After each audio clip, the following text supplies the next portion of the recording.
Second life lithium batteries. So when I say second life, as you probably could have guessed, these are batteries that are being repurposed from another application. Easiest example would be electric vehicle. So you have a new electric vehicle pack, you put it in your electric vehicle, you drive around for 5 years, for 10 years, or however long you're going to be using that vehicle, and then that vehicle is going to be going to scrap. So one of the things that we do from the second life or repurposing is instead of disposing of that lithium battery, some companies will take that lithium battery and, instead of putting it into an electric vehicle, they will use a second life application by putting that battery and a bunch of other huge batteries together in almost a freight container system and using it as backup energy storage for grid power. So if you think about solar panels are going to be the easiest example. So solar energy is great, obviously, during the day. And so what do you do when it's nighttime? The way that it's currently set up is you'll have your solar panels out there and they'll be generating the electricity, and then that electricity is going to be stored in these enormous freight containers full of lithium-ion batteries. And so then nighttime, when that energy needs to be deployed, it's coming directly from those energy storage devices being lithium batteries. So for backup energy storage solution, I usually think of as a pretty nice application for second life lithium battery. And the reason for that is, number one, we need a lot of batteries to store energy. But more importantly is that in backup energy storage systems, oftentimes these are lithium batteries, again, in freight containers or other types of larger structures that are kind of, typically often in remote areas. So they're not in a place where a lot of people are going to be there in case there is a thermal event. They're not typically located in places where, even if that battery catches on fire, there's typically nothing next to it of high value or of concern. So when you're looking at second life applications, I think the best and the most common one is going to be lithium batteries being repurposed for energy storage on backup, kind of just grid power storage. So again, that solar power example being the best one. But there are other second life uses that are a little bit more controversial. So taking, the electric vehicle market, if you have an electric vehicle battery that has some type of failure in the modules, there are companies that will try to replace that single module with another electric vehicle module that they took from a car.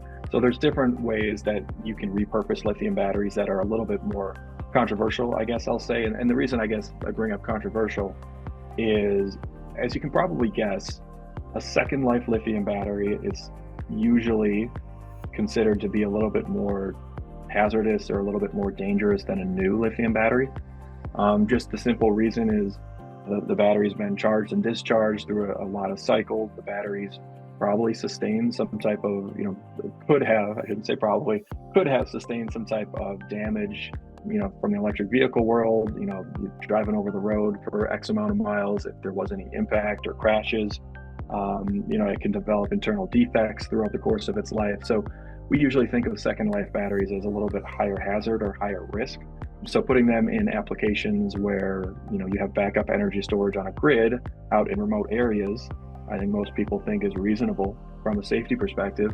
Whereas if you have second life batteries going into applications where people are going to be nearby, or, electric vehicles or storage and warehousing, if you are using second life batteries in those types of applications, it can be a little bit of a higher risk. And so from a safety side, would give folks a little bit more concern than just the backup energy storage. So for lithium batteries that are going to be kind of going for that secondary use or second life, there are going to be some more concerns related to the safety aspect. So as we talked about, lithium batteries that have been in use, that have been charged and discharged over the course of months and years, are probably at a higher risk of thermal runaway, just because they are more likely to have sustained some type of damage or have some type of internal defects or possible internal short circuit that could lead to a thermal event. So when you're transporting these types of cells and batteries, you need to make sure that you're doing it with extreme care. So I think for lithium batteries on the second life, they do not necessarily need to be treated as damage defective, but companies that do store them, companies that ship them, should probably consider that higher risk and what types of things can they do to mitigate that risk. So that can be a lot of things from, additional packaging. So, instead of shipping these in fiberboard boxes that are easily ignitable, it's possible to find other containers that have a little bit more of a thermal performance aspect. Changes in fire suppression.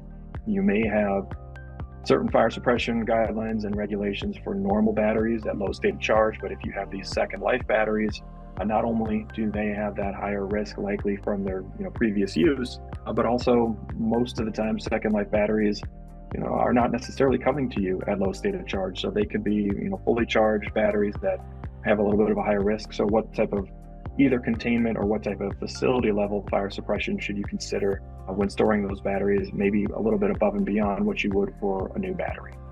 For batteries that are being repurposed, the one thing I would say that's new, kind of evolving and changing, is the test component. So nothing has really changed specifically quite yet, but here's what I would say is that if you have any new design type, any new lithium battery that you're designing, you need to make sure that it goes through a series of tests. We just call them the UN 38.3 tests. So this is a series of 8 tests. It's altitude simulation, drop, discharge, vibration, short circuit, overcharge. It's just a series of kind of minor abuse tests to make sure that your battery is safe for use and safe for transport.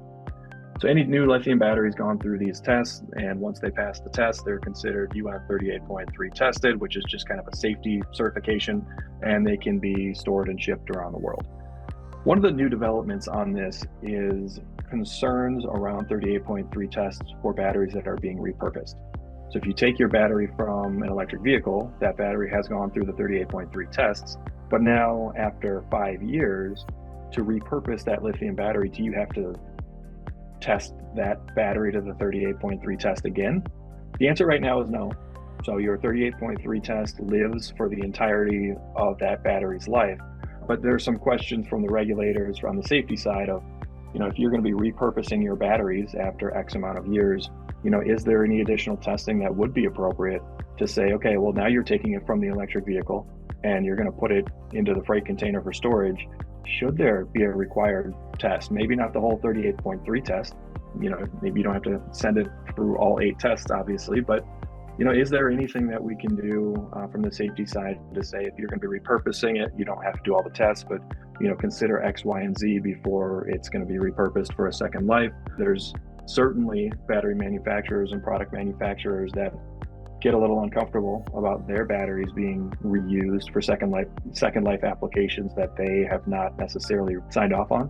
So this is another thing from the testing side, is there are battery manufacturers that are pushing to say, if you're going to take one of my batteries out and put it in a second life application without our knowledge of it, we're not necessarily going to certify that battery is safe for use or safe for transport in the way that we do for new batteries that we're producing. So there's definitely sensitivity around this second life application.